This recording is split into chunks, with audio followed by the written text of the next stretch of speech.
Sunday, February 10th, 2019, Maneco 64, home of alternative economics and contrarian views.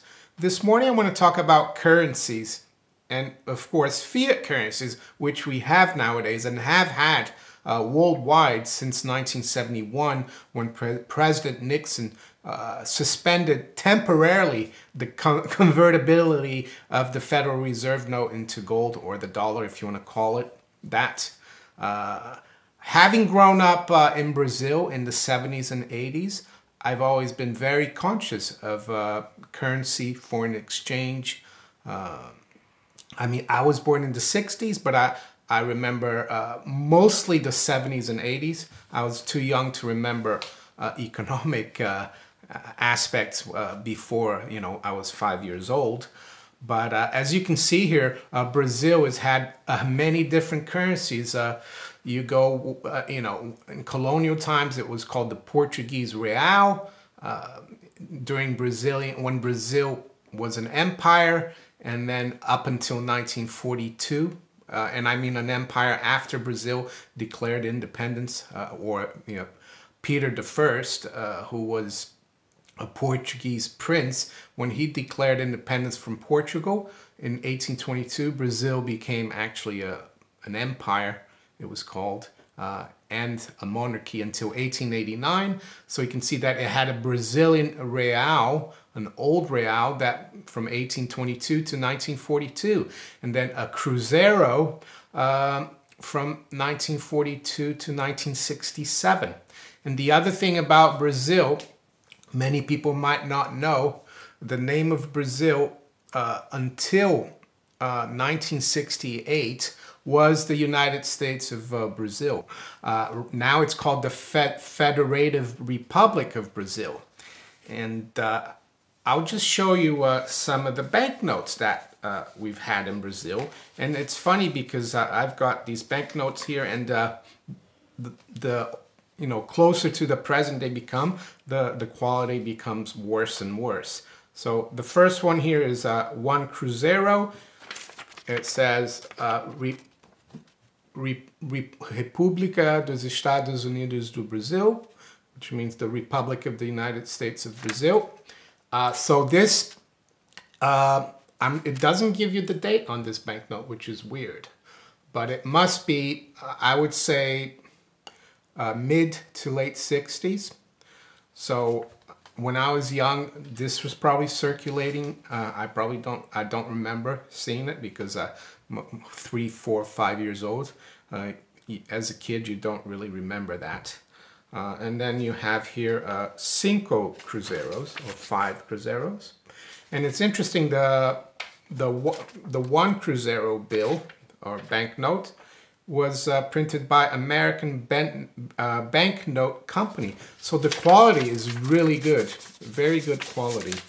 The second one, the Cinco Cruzeiro note, was printed by Thomas de la Rue and Company Limited, London. So also very good quality. And then one that I remember very well from when I was a kid, and it became worth less and less as I grew up. But the first memories of one cruzeiro, but you can see it's changed. And the quality, I have to say, is not as good. But I remembered this very well when I was 6, 7, or 8.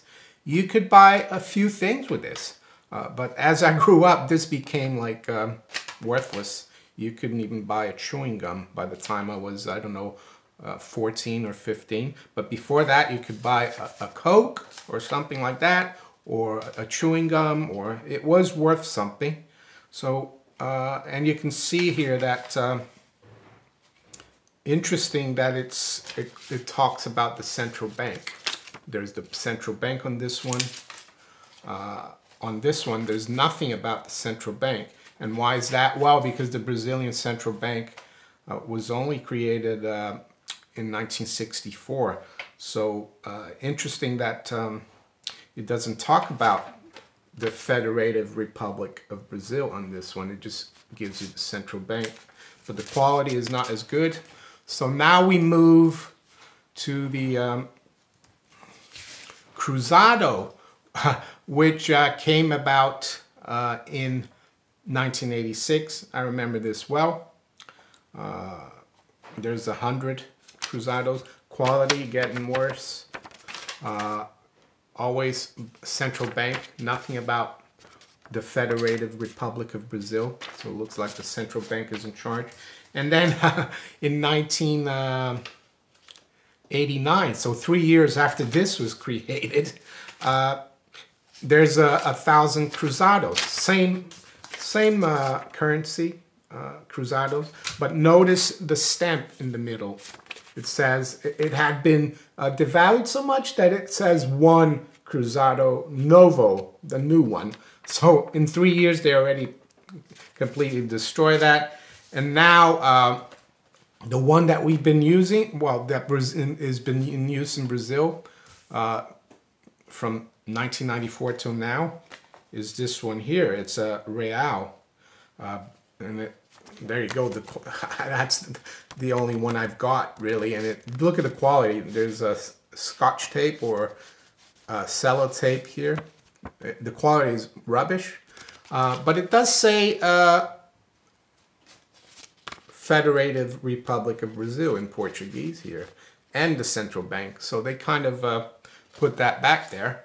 So what I'm trying to say, in 50 years, you can see Brazil's had several currencies. So I am conscious of, you know, currency inflation. When I was growing up, I didn't quite understand the things that I do now. So that's what I want to talk about today. That, yes, in the Western world, the so-called hard currencies have done a lot better than in the third world or Latin America, but in my opinion, they're all sinking together against, of course, the currency of kings and the currency of gentlemen, gold and silver, and that's why you need to, yeah, in my opinion, not hold on to too much of these here. I mean, physically or in the bank.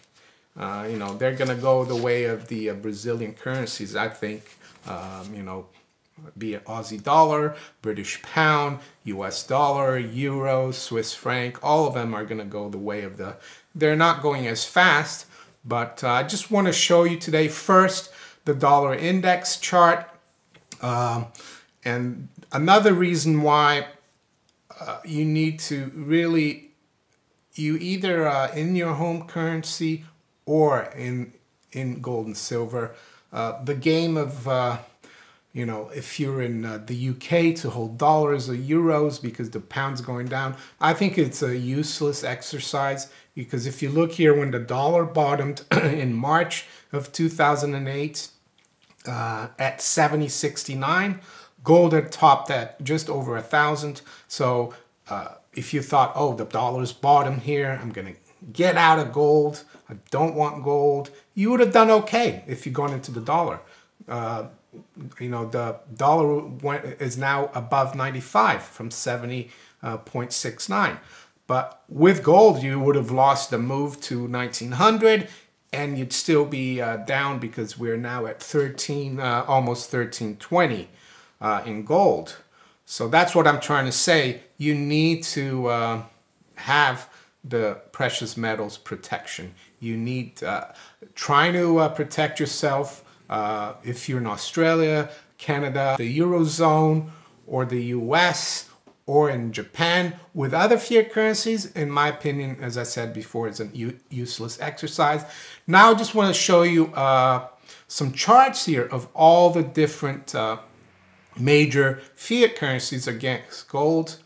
First one is the Australian dollar, and you can see here the Aussie dollar has been making all-time highs in gold, so that's very positive. The Canadian dollar is very close to making all-time highs. So gold is going up against all currencies.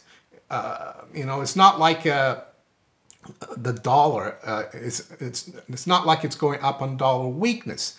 And this is a little bit like the Dow theory of currencies, in my opinion. If gold is going up against all currencies, that shows that all currencies are being debased. The Dow theory, of course, is different. You need to see the different components, Dow transports, Dow industrial, all going up together, right? And that's what I'm saying. If all the currencies are going down together against gold, that's an important sign that all currencies are being debased. Of course, this is going up because gold is quoted in terms of gold. So we could turn these charts upside down and see that they're all sinking, right? So now, yeah, Canada very close, XgCTCWb or sterling as well, very close, well, relatively close to the all-time high, but not as close as Aussie and Canadian. Japanese yen, very close as well. So Swiss franc is yeah, it's an outlier, but even the Swiss franc, you can see we are above, in all these currencies, fiat currencies, we are above where gold was prior and during the 08 crisis. In euros, the same thing, looks fairly similar to the Swiss franc one. I would say it's a bit closer to the all-time high. And the one that most people look at, price of gold in dollars, yes, still way above the 600, 700 level where we started out when the financial crisis of 07, 08, 09 started. So what I'm trying to say here, yeah, don't jump from one fiat currency to another to protect yourself. Jump into the precious metals in the long term. Of course, in the short term, things move. But as you can see, all the charts of the major fiat, major currencies or fiat currencies, or even hard currencies, sometimes they're, people call them, are all moving downwards versus gold, or gold is moving up against them. Yeah, don't get stuck with these. I mean, I have them as collectors and as interest. They might be worth something, but, they've gone a long time ago. Well, this one's still around, but probably be gone soon.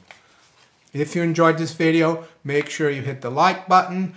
Make sure you also hit the notification button, because YouTube sometimes does not notify you of all my new videos. I make a video virtually every day. Sometimes I will make 6 a week, but most of the time it's 7 a week. Make sure you subscribe to my channel as well if you haven't yet. And you can also follow me on Twitter, Steemit, and on D2. I wish you all a great Sunday. I'll talk to you later. Take care.